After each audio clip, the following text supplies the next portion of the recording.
Welcome to Financial Hub. In this video, I'm going to guide you on how to log in Suncorp online banking account.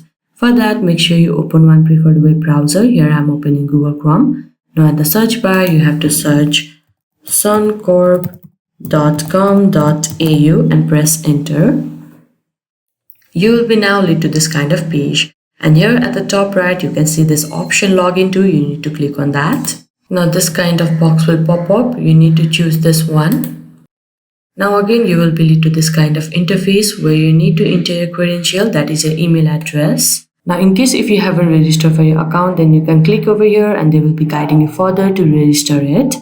If not, then you can click on continue. After that, here you need to verify your identity. That is, first you need to enter your password or your mobile number. For this video, we will go for password. Now in case if you have forgotten your password, then you can click on this option and they will be guiding you further to recover it. If not, you can click on continue.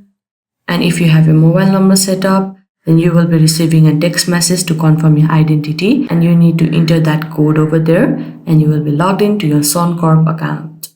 I hope you found this video helpful. Don't forget to like this video and subscribe our channel Financial Hub. Thank you.